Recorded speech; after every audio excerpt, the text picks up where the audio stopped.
All right, cool.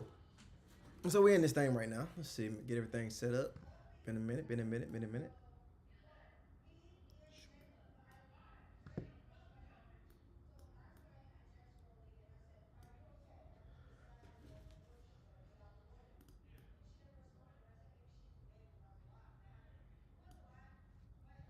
All right, so right now we're gonna watch a Jubilee video with Sam Seder. I like him a lot. He's a guy that speaks from logic. And he's gonna talk to 20 Trump supporters who are in denial at this point. And we're gonna hear some unfactual things. We're gonna hear some false statements, hear some crazy rhetoric. I know for a fact the buddy in the red, white, and blue hat has been on one of these before. So this is an obvious way to him trying to get clout. So we're gonna watch the Sam Seder one and go through it and just kind of break down what they're talking about. So let's jump right into it so we don't waste a lot of time. If you're new here, follow me. We talk about political stuff. We make a lot of things funny. Let's go ahead and get into it. From the xenophobic nationalism, don't you think that's better for Americans in general? Like xenophobic yes. nationalism is better? We should have a coherent culture. Everyone should be a part of the same culture. Which, do you get to choose what the culture is? We already have a dominant culture. I mean, look, I gotta be honest with you, like, you and I have a fundamental disagreement. We will never see eye to eye on this. Hi, I'm Sam Seder, host of the Majority Report, and today I am surrounded by 20 conservatives.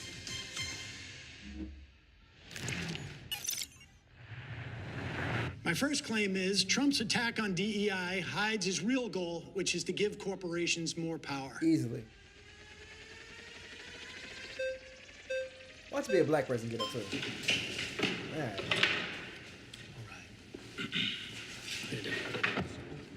Sorry, Sam. No worries. All right. I think I have a slight issue with the back end of the premise. I guess Trump's attacks on DEI being a real goal to, give corporations more power. I'd rather center the conversation around the democratic, especially as conservatives, the issues that people have with DEI and why I believe Trump would, want to support the issues that, people are voting for him for. I mean, I'm talking about his whole attack on DEI. It's actually DEIA, Sure. right? You know that.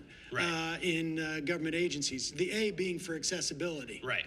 Yeah, and I think the attack on DEI isn't an attack on people's protections. It's on the other end of the spectrum, right? Wanting to end DEI doesn't want to end protections for someone being disabled, someone being inaccessible to get into a job. It rather wants to de-incentivize corporations to push them to hire these people on unfair bases, right? Okay, but DEIA is not about quotas or anything like that. It is about protections for people within these organizations, or to make sure that you have different communities that have the opportunity to apply to these things. Right. So it can mean, within government agencies, it means things like, let's pay interns so that not only wealthy people can have their kids do internships in these agencies. Right. Or let's put out notices around different parts of town, Sure. metaphorically speaking, so that people know this job exists. Right. This is where it begins, but this isn't the ultimate goal that conservatives have an issue with. Conservatives don't have an issue. This is the main problem that a lot of people have with DEI, or the fundamental understanding of DEI, is that they think that it's some sort of way to put people who are unqualified based on quotas. Now, I don't know where the whole quota thing got started.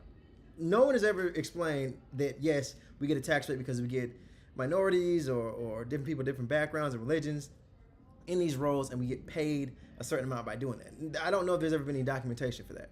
But my issue is that people don't understand that DEI is more than just something based on race or sex, right?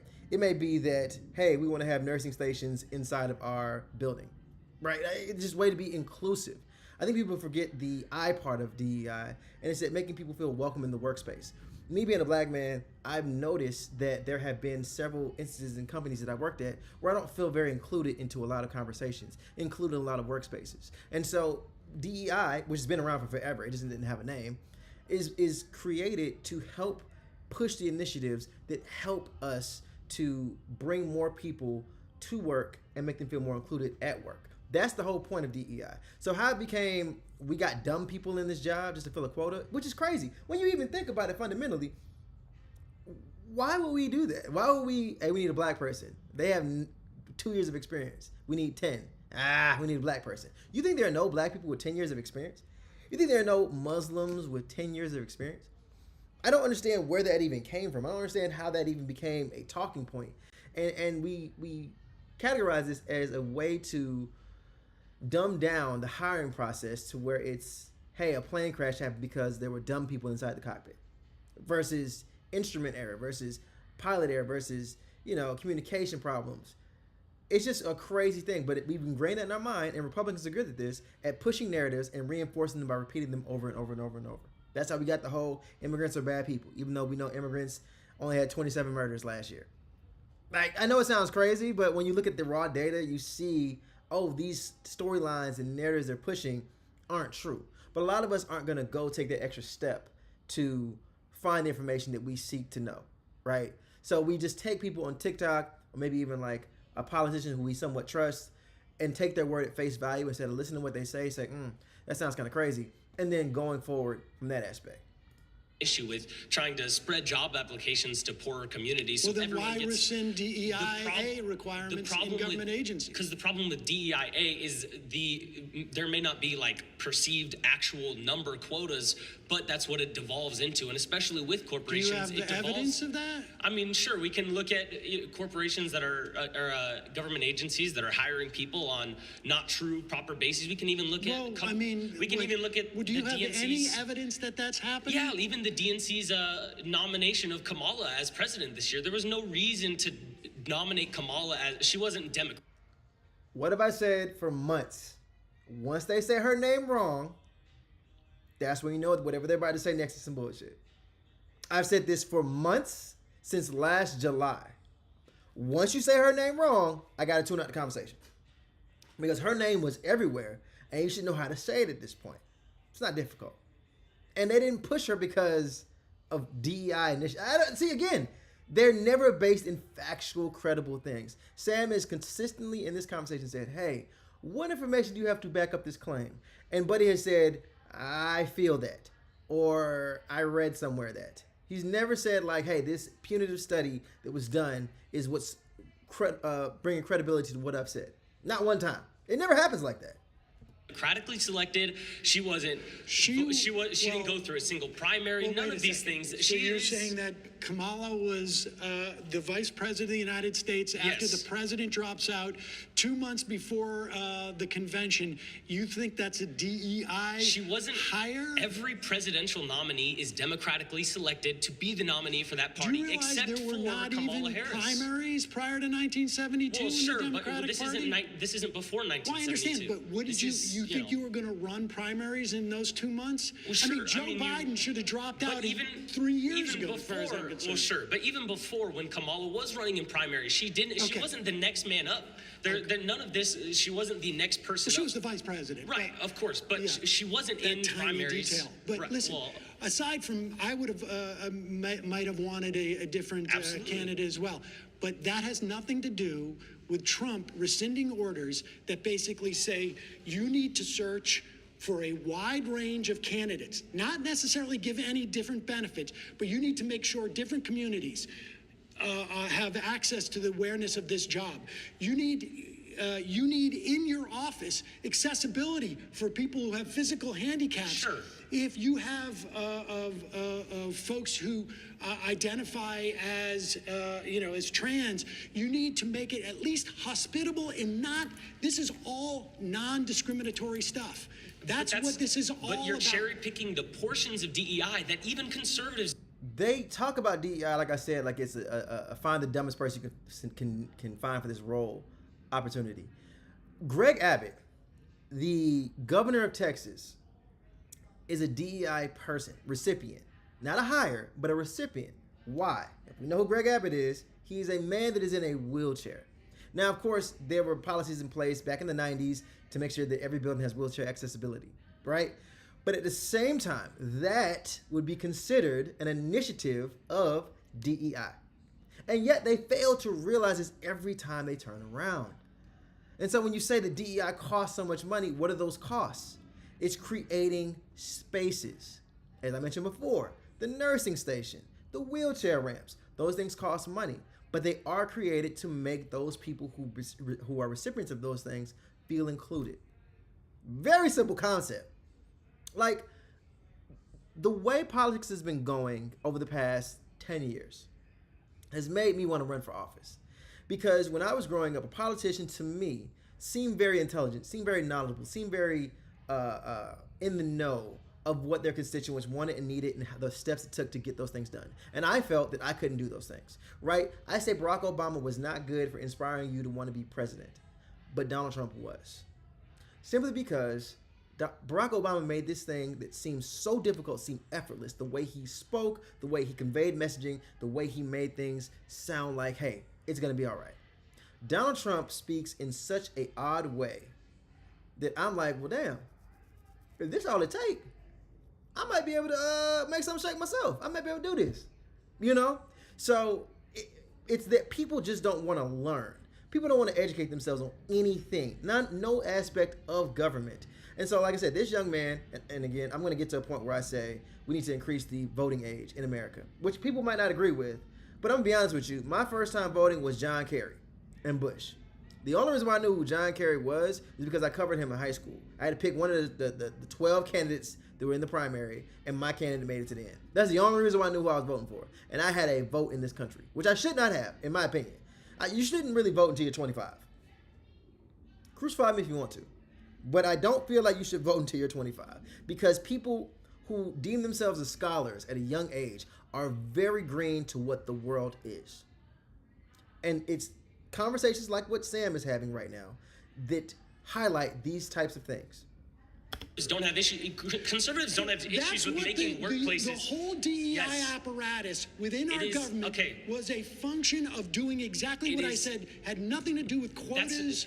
It is unfortunate that those things get taken out, and there might not have been specific numerical quotas. What else was he trying to take out? It's trying to take out people getting jobs that don't deserve those jobs. People getting pushed into positions they have no qualification. There is no evidence of what you just said happening in these government agencies. That's not true. I mean, we're not allowed to sit here and have notes and numbers to pull up for you. You can't, give me one example. You can't ask me to pull up numbers when I'm not, I'm not able to sit here and look on a computer for you, but these are the problems that conservatives... Sorry, you've been voted out. Please return to your seat. Thanks, ma'am.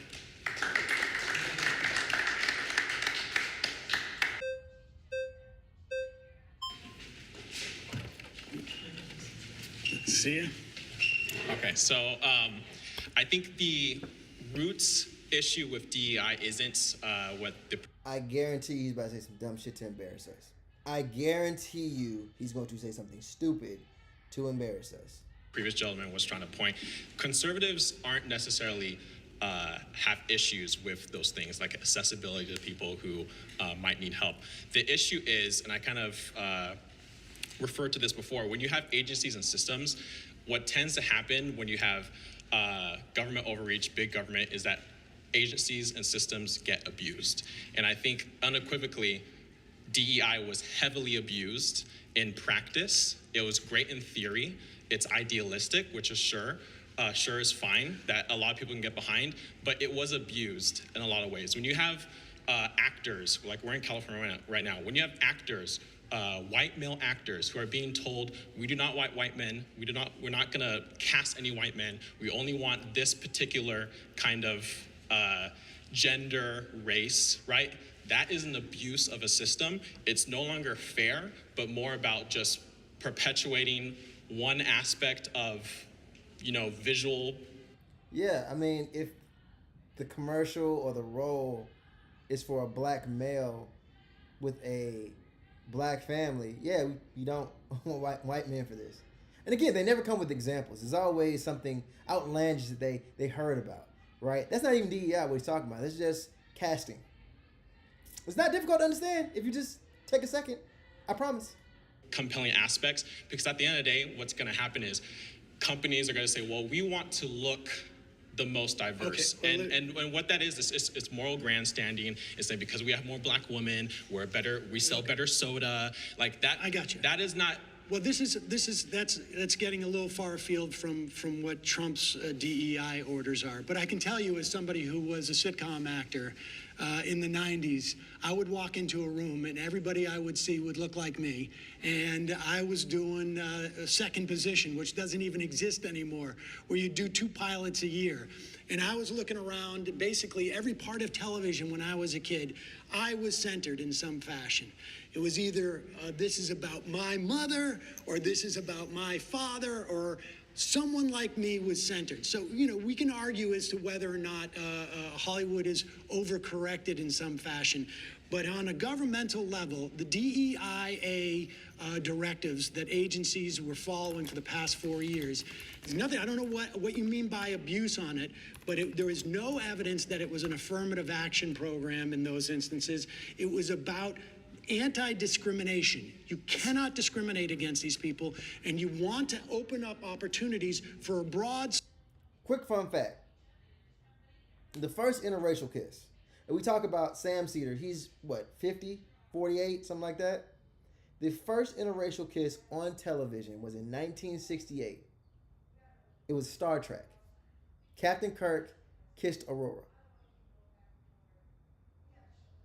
That's how long ago, how recent in history an interracial kiss happened. Just so we're clear. So he's right. Growing up, we saw nothing but white male-centered individuals on TV, right? Think about Disney. Disney princesses. The first Disney princess was in the 1930s. We didn't get a non-white Disney princess until 1990 with Princess Jasmine. That's 60 years of little black, brown, Asian, Hispanic girls having no one to look for except Ariel, Belle, Beauty.